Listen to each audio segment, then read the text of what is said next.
Bonsoir à tous, c'est Sam et Romain.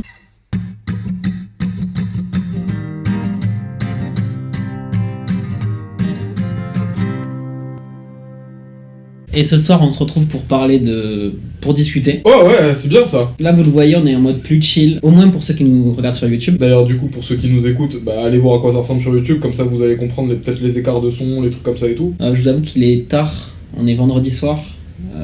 On est tous les deux éclatés, donc on s'est dit vas-y let's go, on met pas le setup. Pour ceux qui l'ont vu, c'est un peu la même disposition que la semaine dernière, hein. C'est juste que la semaine dernière on s'est rendu compte que ça avait plu, on va dire, l'ambiance, et du coup nous ça nous a plu que ça avait plu parce que ça nous a plu de le faire. Donc on a envie de retenter un truc un peu pareil où au final on se prend peut-être un petit peu moins la tête et de là on ressort une vidéo peut-être encore plus feel good, j'en sais rien. Je pense qu'on en avait besoin avec Sam, psychologiquement aussi peut-être, d'avoir d'autres choses à faire que tourner et monter un podcast en lui-même.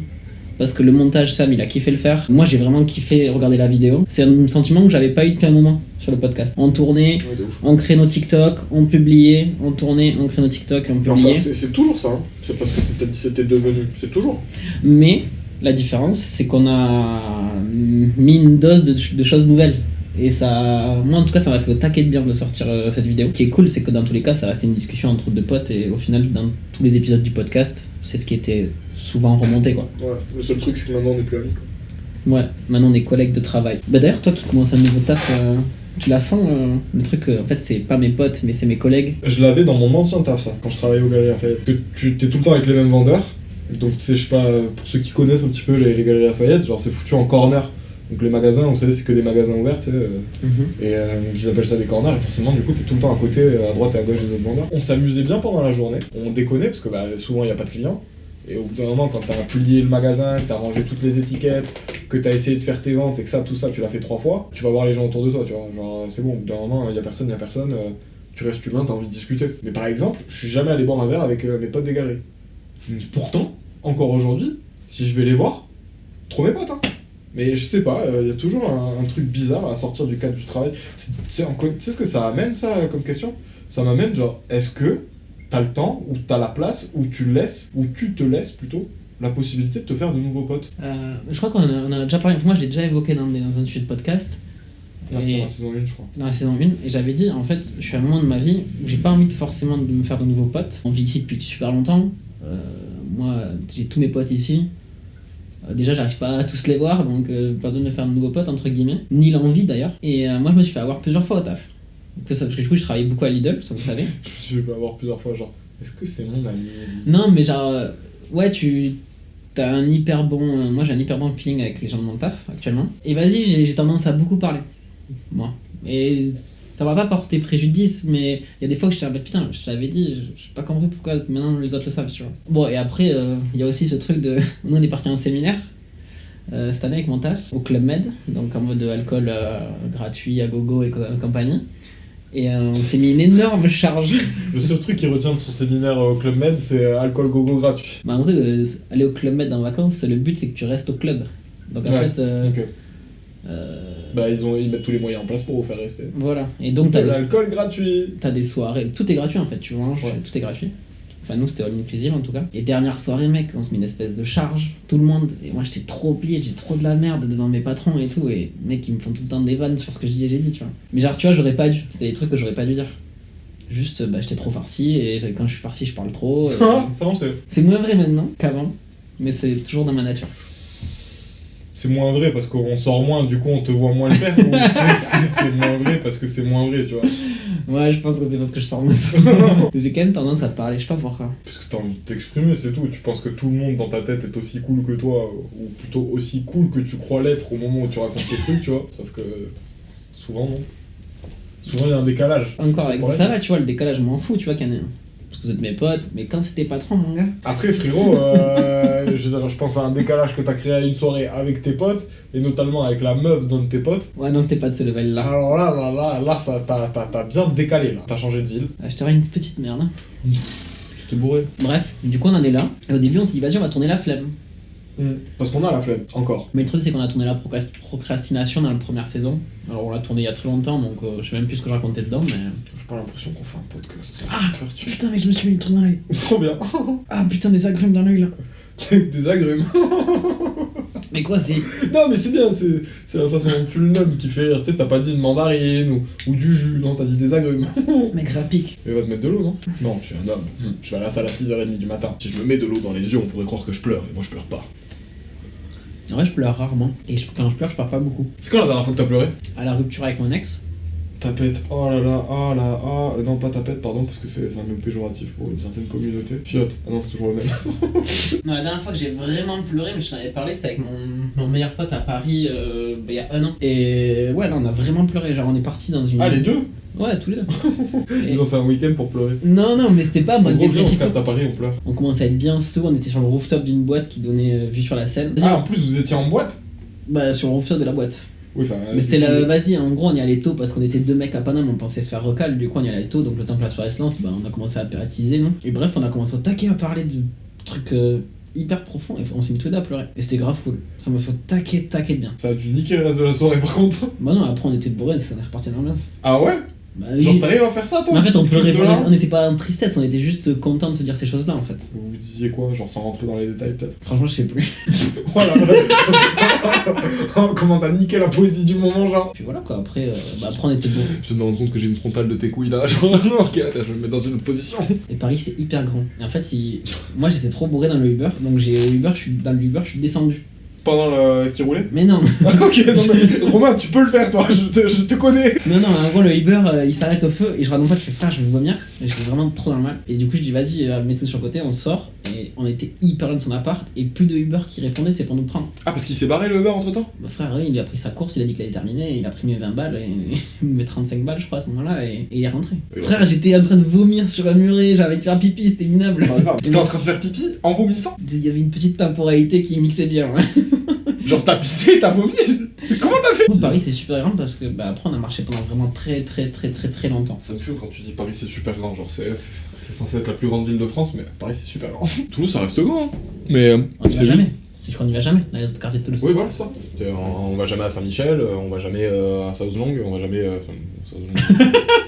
Pour ceux qui connaissent, je veux dire, on a des raisons de pas aller à Southlang. Tout est grand quand t'es fatigué et tout est petit quand t'as plein d'énergie. Là, t'es fatigué, là. Moi? Ouais. Ah frérot, mon appart il est immense là.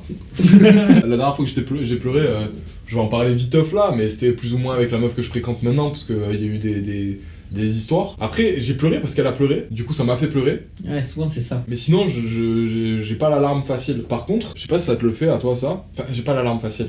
J'aimerais bien, je crois, parce que je sens j'ai un truc qui a besoin de s'évacuer. Ouais, c'est évacuateur. Ouais, voilà. Et je sens, souvent, genre dans ma vie de tous les jours, je sens que des fois, genre il y a des petites larmes, il y a une petite charge, tu vois, genre mes glandes lacrymales elles se remplissent, mais il y a rien qui va couler, parce que déjà je vais me raisonner, genre je vais me parler, et ensuite, arrête de faire cette tête, je te jure c'est vrai. Non, mais t'as dit glande.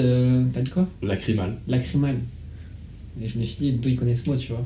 Je fais pas ça. Des fois, il y a des moments où je me dis, ouais, ce serait peut-être bon d'aller voir un psy, juste parce que je dois avoir des choses à dire, je sais même pas lesquelles, et je dois avoir besoin de pleurer un coup. Parce que je trouve ça bizarre de pas avoir pleuré depuis aussi longtemps. Je trouve ça bizarre d'avoir de temps en temps envie de pleurer et de pas le faire, et de pas savoir pourquoi j'ai envie de pleurer surtout. Et à côté de ça, pour moi, pleurer c'est sain, tu vois. Un déboucheur d'évier. Tu vas chialer un bon coup, et il y a beaucoup de choses qui vont partir avec les larmes. Ah, mec, tu sais que ça me rassure ce que tu me dis, hein. Pourquoi? Parce que ça m'arrive aussi. Ah ouais? Ça se remplit, t'as envie de pleurer. Moi, c'est souvent d'énervement quand même si je suis quelqu'un de calme. Ou de fatigue, des fois. C'est quand moi, il y a quand même des moments où je vis très mal, mais au moment où je suis tout seul chez moi, et je pense à des trucs, et ça, je sais pas, ça me donne envie de pleurer, et jamais j'y arrive. Alors, ça reste à la petite larmichette qui peut couler. Ouais, ou même pas, juste au blocage de gorge un peu bizarre là. Non, mais tu sais, quand t'as la gorge qui se serre, pas qui se dilate, justement, d'accord? Putain, même quand on est sérieux, tu sais, on était parti sur une conversation profonde et tout, ça parlait de larmes, tout ça, en plus j'allais te lâcher une conversation genre en mode qu'est-ce que tu penses de ceux qui disent que les hommes doivent pas pleurer? Et toi, t'es en mode t'as fait le gros bof, t'as fait l'homme. Tu penses que tu pleures pas, parce que du coup, en tant qu'homme, il y a une image de en mode ouais, les mecs faut pas pleurer, et je sais pas ce que t'en penses là à l'heure actuelle, mais en admettant que tu sois pas d'accord avec cette idée, que du coup le fait que tu pleures pas, c'est un résidu de toute l'éducation que t'as eu plus tôt, en mode il faut pas pleurer, mais maintenant je sais que c'est idiot, mais du coup, vu que je me rappelle qu'il faut pas pleurer, inconsciemment je pleure pas, ou alors tu considères que les mecs peuvent pleurer, on s'en bat les couilles, mais que toi tu pleures pas juste parce que t'as un blocage, il y a un bouchon. Pour répondre à ma propre question, comme ça peut-être je t'indique un chemin de pensée, j'en sais rien. Moi je pense qu'il y a les deux. Genre il y a le côté, ouais un mec c'est pas censé pleurer. Et puis surtout, j'ai l'impression qu'il y a beaucoup de gens qui nous disent ouais mais les mecs si vous avez besoin de pleurer, pleurez. Mais le truc c'est que quand tu pleures, t'es vulnérable, t'es fragile, et les gens le remarquent. Et j'ai l'impression que cette image d'un mec qui pleure, c'est pas du tout quelque chose qui, aux yeux des autres, va dire ah ouais il est fort parce qu'il pleure. Non, ça va plutôt dire ok il a ses moments de faiblesse lui aussi, et ça va plutôt créer peut-être une image où au final t'es inconstant. Je pense que moi j'ai été quand même éduqué dans le truc de Pleure pas. l'homme pleure pas. Mais au-delà de ça, moi j'ai. Alors c'est pas du tout péjoratif, c'est comme ça que j'ai été élevé et j'en veux à personne, c'est juste que je pense j'ai pas été élevé dans la communication comme ça peut être le cas de toi et tes parents. Ouais. Et de ça, on a découlé que bah ouais, j'ai jamais vu mon père pleurer, j'ai vu ma mère rarement pleurer. Et je pense qu'inconsciemment, oui, ça a déteint sur ma façon d'appréhender les choses, notamment le fait de beaucoup garder les choses sur moi et d'exploser à un moment donné. Moi, je fonctionne comme ça, enfin, je fonctionne comme ça, mais j'ai envie de dire fonctionner plus.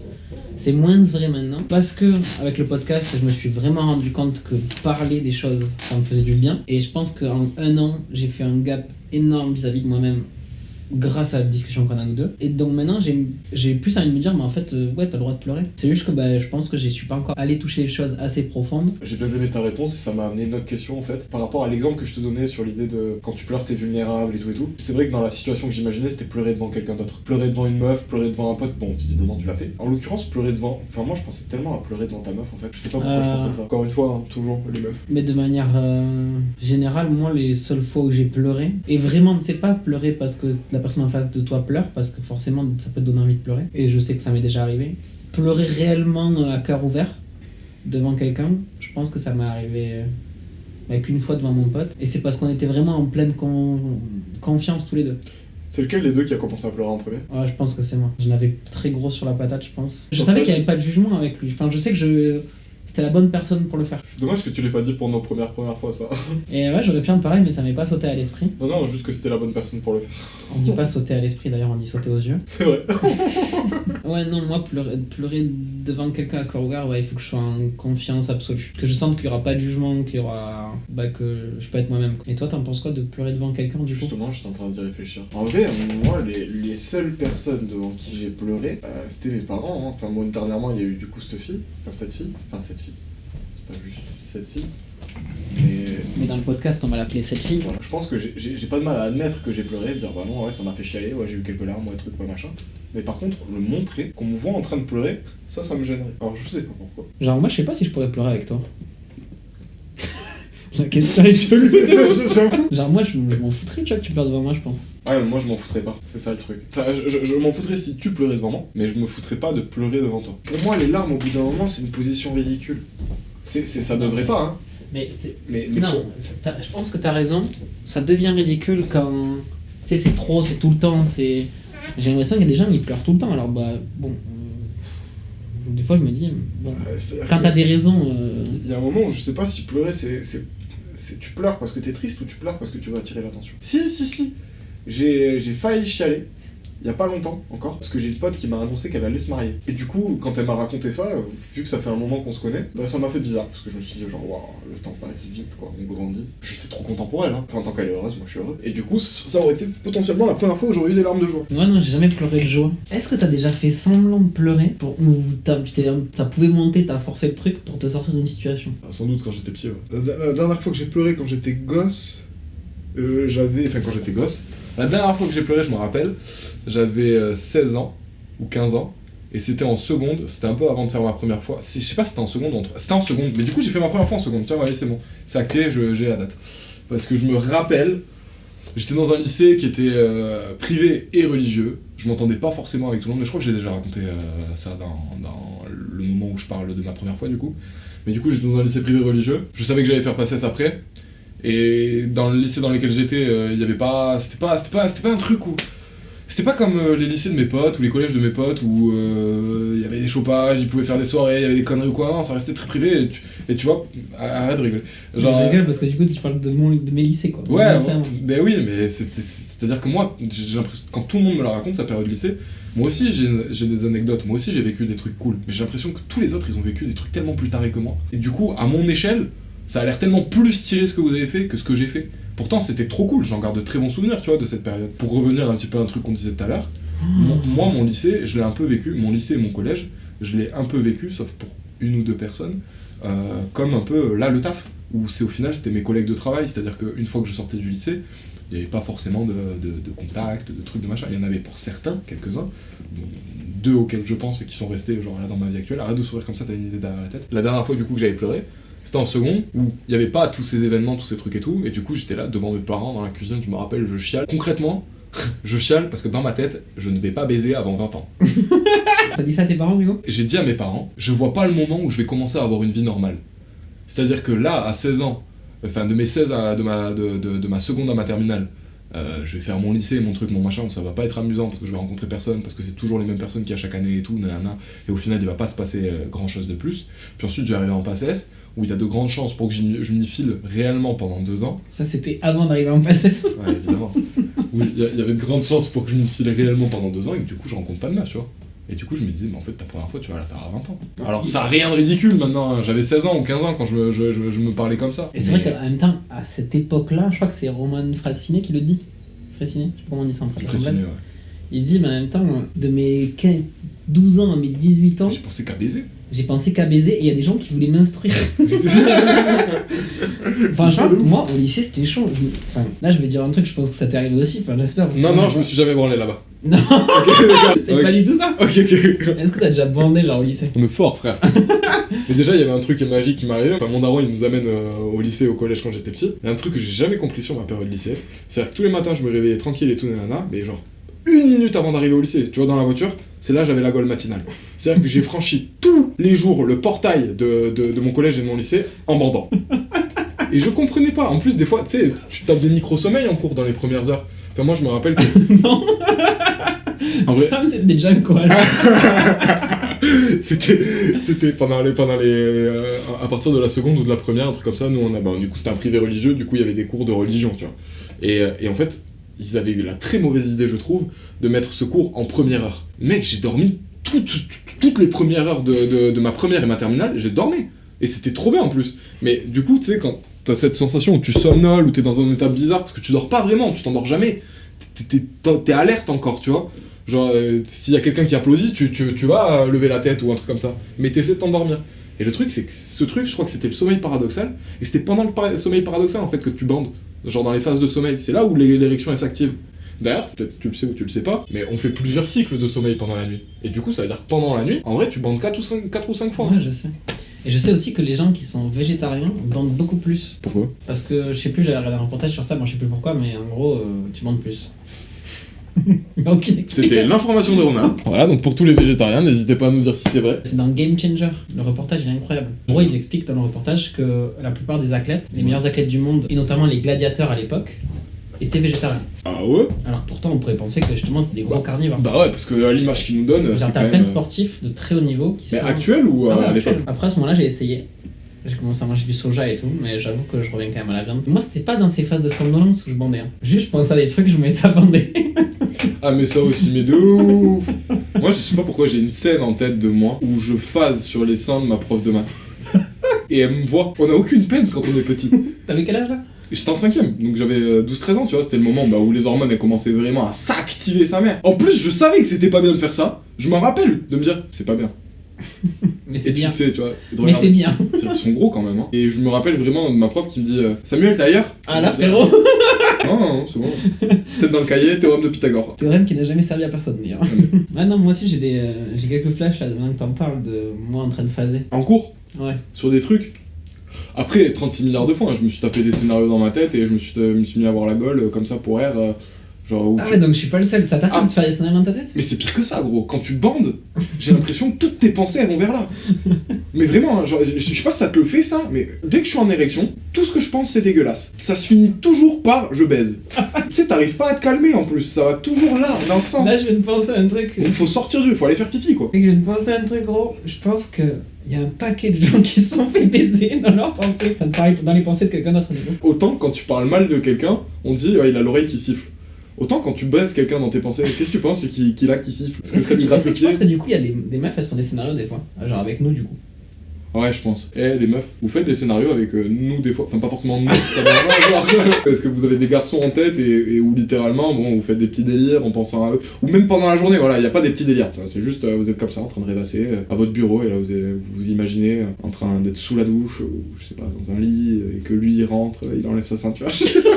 C'est vrai, ça, ces trucs qu'on raconte, genre, est-ce que vous avez des fantasmes en mode 50 Shades of Grey avec votre collègue de taf ou je sais pas moi votre professeur ou peut-être pas votre professeur. Enfin, je dis ça pas ça pour les lycéens, d'accord, seulement pour les meufs à l'université, parce que les lycéennes je les laisse tranquilles, hein. Elles font ce qu'elles veulent dans leur tête, je veux pas savoir votre avis vous. Ah ouais, non en vrai c'est vrai que je me suis fait un paquet de scénarios dans ma tête qui se sont jamais réalisés. Oh si gros, j'ai un scénario qui s'est réalisé. Attends, j'ai une question quand tu dis j'ai un scénario qui s'est réalisé. Quand tu dis un scénario, genre c'est à dire que t'imagines faire quelque chose à une fille en particulier ou t'imagines juste faire quelque chose. J'imaginais faire quelque chose avec une fille en particulier. Et du coup, ce scénario s'est réalisé. Ouais. Yes. Et la meuf, je l'avais jamais vue de ma vie. Je savais juste qu'elle allait être là. Attends, je comprends pas comment t'as pu avoir un scénario sur une meuf que t'avais jamais vue de ta vie. Mais si, je l'avais déjà vue. Mais... Ok. Genre en photo. Non mais vas-y, laisse-moi, faut que je me multiplie maintenant. Ah, tu t'étais branlé en pensant. Mais non, c'était pas branlé, juste, mais je me suis dit, ah ouais, il y a moyen que je termine chez elle. Enfin, ou avec elle, tu vois. Enfin, alors que la meuf, je l'avais jamais vue, j'en avais parlé, le mec. Ah, mais moi, quand je te parlais d'un scénario, c'est vraiment des moments où je me tapais des queues en pensant des gens. Hein. Mais non, parce que moi, les scénarios, je peux me les faire en place, tu vois. Alors, ça veut dire que toi, tout seul, là, comme ça, parce que moi, je le faisais pas exprès, tu vois. Genre, c'est à dire que tout d'un coup. Mais non, mais moi non plus, mais genre, je commençais à bander et je pensais à l'histoire chez nous. Et je me tapais pas une queue. En classe, c'est normal, tu vois. Genre... Sa meilleure pote m'a dit, ouais, j'étais sûr qu'il allait se passer un truc. Enfin, si j'avais dû parier sur quelqu'un, j'aurais parié sur toi. Ça, c'est mon rookie, ça. Ça, c'est mon challenger. Il y a d'autres moments. Je vais t'enculer. Je sais pas, en général, quand un truc qui fait un bruit comme ça, c'est pas. Ah non, c'est peut-être le ventilateur. Vous voyez, ça c'est Romain, ça. Il aurait pété ma télé, une fenêtre, etc. Il se serait mis exactement dans la même position. Genre, est-ce qu'il y a d'autres trucs pour lesquels t'as la flemme en ce moment que tu sais que tu dois faire? Là, ce qui est cool, c'est que vraiment là, je suis à la toute fin de mes études. Vendredi, dans 2 semaines, j'aurai passé tous mes examens. Du coup, je retrouve de l'envie par rapport au podcast. Et non, franchement, en ce moment, il y a peu de choses pour lesquelles j'ai de la flemme. Alors, j'avoue que j'avais de la flemme de tourner un épisode carré comme d'habitude. Et au début, quand je suis arrivé. Mais là, du coup, la flemme est partie parce que je trouve ça beaucoup plus chill et j'apprécie. Non, en soi, non, je fais tout ce que j'ai à faire. Juste, il y a des soirs où j'aurais pu monter, par exemple, cette semaine et... C'est quoi Ça me fait penser à une vraie question pour toi. Tu vois, t'arrives au bout de tes études, depuis 1 an et demi, tu travailles en alternance. C'était vraiment utile de faire des études pour faire ton métier? Alors, pas dans le sens, genre, est-ce que pour accéder à ce poste, il faut faire des études? Parce que ça, la réponse, elle est oui, du coup. Mais est-ce que tes études étaient réellement nécessaires pour acquérir les compétences, pour acquérir les skills dont tu as besoin là-bas? Alors moi, je pense que c'est aussi un peu particulier. Bon, je pense que c'est particulier à chaque domaine précis d'études. Alors moi, je suis gestionnaire de patrimoine, vous le savez. On peut même dire ingénieur en patrimoine, hein, parce que gestionnaire de patrimoine, au final, c'est autre chose. Voilà, c'est ce que j'allais dire. En gros, globalement, tout le monde dirait gestionnaire de patrimoine. Moi, je suis ingénieur patrimonial. La différence, c'est qu'un gestionnaire de patrimoine, il va être plus en mode commercial. Et alors qu'un ingénieur, il est capable de te faire une stratégie de A à Z sur tout un patrimoine. Moi, aujourd'hui, je vais être sur un poste un peu hybride entre ingénieur et gestionnaire de patrimoine, du coup commercial, on va dire. Et on va pas se mytho, Ah, tu vas être commercial? Je vais avoir un portefeuille client, il va falloir que je collecte de l'argent. Ouais. Putain, on fait le même taf en fait. Pour le poste que je vais occuper, le diplôme que j'ai, il est un peu pas forcément méga utile. Il est utile, mais j'aurais préféré faire un parcours en finance du coup. Moi, c'est pas ça la question que je pose. C'est genre, est-ce que pendant tes années d'études, t'as développé les skills dont t'as besoin pour le métier que tu fais? Ah non, puisqu'il y a un monde entre la théorie et la pratique. Ouais, mais moi, ce que je veux, c'est ce que je veux savoir en fait plutôt, c'est est-ce que ces deux mondes se ressemblent? Est-ce qu'il y a des... Est-ce que tu retrouves vraiment de l'un dans l'autre? Il y a des ponts, forcément. Ouais, voilà, il y a des mais sur les bases en fait. Du coup, moi dans les clients que je gère, c'est des gens qui ont beaucoup d'argent mais qui sont pas des mesures. Est-ce que ce que tu as appris en 5 ans, tu as l'impression que tu aurais pu l'apprendre en 6 mois? Tout ce que j'ai pris dans mon master qui m'est utile dans mon métier, j'aurais pu l'apprendre en 6 mois. Ouais, voilà. En fait, c'est ça que je reproche aux études. C'est parce que Après, clairement, je voulais t'amener là. Hein. Moi, il y a un prof qui nous avait dit, mais en fait, tout ce que vous faites dans votre master, vous allez rentrer dans la vie professionnelle, ils vont tout reprendre à zéro. Hein. Mais alors, à quoi ça sert de nous le faire pendant 5 ans? C'est pour être roi de la sélection. Je veux bien qu'il y ait de la sélection, tu veux, mais fais-nous faire la sélection à 18 ans, et si tu veux, les 20 meilleurs de la sélection, c'est eux que tu gardes pour faire le taf. Mais au moins, t'as préparé, j'en sais rien, tu prends 100 élèves, t'en gardes que 20, au moins il y en a 80, ils sont peut-être moins bons que les 20 premiers, mais il y en a 80 qui sont formés pour un métier, tu vois. Et donc à 18 ans, en 6 mois, t'es déjà formé pour un métier. Allez, vas-y, celui-là t'as pas été pris, va te former pour un autre, t'en as pour 6 mois aussi. Ouais, pourquoi pas. Et du coup, à la fin, t'arrives à 24 ans, je sais pas, tu sais faire 7 métiers. Après, parce que, vraiment, ce que je trouve débile pour être avocat, c'est que pour passer le barreau, il faut que tu révises, t'as plusieurs manières de passer le barreau, je crois. Ouais. Et en gros, tu dois réviser des trucs que tu as vus dans plein de moments dans ta scolarité, il faut que tu les révises à balle pour au final te re-spécialiser derrière dans un truc peut-être qui aura rien à voir avec les trucs que tu as révisés pour passer le barreau. C'est comme le concours de médecine. Ouais, tu vois, ce genre de choses, je comprends pas le délire. Par exemple, il manque au taquet médecin. Il manque au taquet de médecin en France. dans les zones désertiques, là, mec, tu vas vers chez moi, tous les médecins ferment, il n'y a personne qui reprend. Alors là, Ouais, je mais sais qu'ils ont assoupli la sélection, tout ça, du coup, il va falloir. Non, ils l'ont pas vraiment assoupli, hein. C'est juste qu'ils ont viré le concours de PACES, mais en vrai, le numerus clausus, il a pas changé, c'est-à-dire que t'as toujours le même nombre de médecins qui vont sortir chaque année, et de médecins, de dentistes, de kinés, de sages-femmes et de pharmaciens. C'est juste le modèle de sélection qui a changé. Non, mais c'est surtout qu'en En France, Madrid. il y a ce délire de, les meilleures notes feront les meilleurs professionnels. Bon, dans la médecine. Non, c'est faux. C'est totalement faux. Ok. Ils sont tous à te le dire. Ils sont tous à te dire, le mec qui sort en première année major, ou même le 6ème année, enfin, les meilleurs des concours de médecine ou les meilleurs des études ne font pas forcément les meilleurs médecins. C'est très simple à comprendre pourquoi. Être médecin, c'est 2 choses. C'est savoir soigner les gens, donc il y a quand même un vrai savoir-faire, enfin, c'est des artistes, hein, les médecins, et être empathique. Parce que si t'es médecin et que t'écoutes pas les patients, que tu les soignes comme des robots ou des trucs comme ça, t'es pas un bon médecin en fait. Ouais. T'es juste un gars qui vient, t'es froid, t'es là, t'as ça, t'as ci, tu soulèves un bras, ok, d'accord, bon. Merci madame, au revoir. Voilà. Alors le truc c'est que la plupart du temps, enfin là on décale sur les médecins, mais la plupart du temps les mecs ils se transforment en ça aussi parce que voir le travail tout le temps. Bah ouais, voir la mort tout le temps, voir tout ça, etc. Au bout d'un moment t'essaies un peu de masquer tes émotions, de mettre tes émotions de côté. Moi, si tu veux, j'aime pas trop critiquer ça, et je sais que je peux me faire allumer. Ah, J'aime pas trop critiquer les choses parce que j'ai pas de solution à ces choses-là. moi aussi j'en ai, c'est pour ça. Alors je le critique parce que je me dis, Mais ma solution elle est très simple. Hein. C'est plus de formation à ce niveau-là. Enfin, formation directement professionnelle. Ouais, Genre, au lieu de faire une bassesse, tu vas faire dans un hôpital. Non, je pensais pas à ça. Je pensais, pendant que les médecins, ils sont médecins, qu'il y ait des intervenants qui viennent, et que, je sais pas, moi, il y ait une semaine où tu dois aller 1 heure par jour en cours pour, justement, parler de tout ça, parler de il faut toujours faire attention aux patients, des trucs comme ça. À côté de ça, plus de médecins, ce serait une solution aussi pour ça. Parce que plus de médecins, ça veut dire moins de médecins qui sont H24 surdébordés, et du coup, qui peuvent continuer d'être humains parce qu'ils ont le temps. Ou alors, des rotations. C'est-à-dire que... Après, il y a aussi un autre truc, je sais pas si tu vas être d'accord avec moi. Après, je dis ça, mais à tout moment, dans le système actuel, moi je suis médecin, je deviens comme eux. Bien sûr. Je le blâme pas du tout. Hein, Et je pense que c'est aussi des secteurs d'activité où tu peux être amené à y aller parce que tu vas juste bien gagner ta vie. Ah, carrément. Et du coup, c'est pas forcément. Ah, mais il y a des mecs, c'est des carriéristes, hein, ils sont pas médecins, ils sont juste là pour gagner du fric. Mais même moi, c'était le même délire. Je suis allé en médecine parce que je voulais être médecin, parce que c'était prestigieux. Et après, j'ai fait quoi? Droit, frère. Je suis pas allé en BTS immobilier, je suis pas allé en école d'audiovisuel, je suis pas allé, je sais pas moi. Alors qu'il y a des mecs avec un BTS immobilier, ils nous prennent tous niveau salaire. Tous, mais mec, il y a des artisans, genre un plombier, un chauffagiste, un mec qui pose des clims. C'est abusé comment ces salaires ils sont élevés. C'est très bien qu'ils soient élevés. Presque la même fatigue. J'en parlais l'autre jour avec. Oui, c'est vrai. J'en parlais l'autre jour avec une collègue à moi. Mais juste, attends, je veux juste préciser un truc, c'est pas grave hein, qu'ils soient abusés ces salaires. C'est juste que la vision qu'on a de ce genre de métier par rapport à, par exemple, un avocat, un médecin ou un truc comme ça, au final, c'est plutôt kiff-kiff. C'est clair que peut-être, j'ai envie de dire peut-être pas la société autant. En vrai, j'en sais rien, un mec qui pose une clim, je veux dire, quand il fait 40 degrés dehors, t'es bien content de l'avoir chez toi ta clim. Et t'es bien content qu'il y ait eu un mec qui sache te poser ta clim. Après, clairement, on va pas commencer à comparer un plombier et un médecin, tu vois, ils font pas le même métier.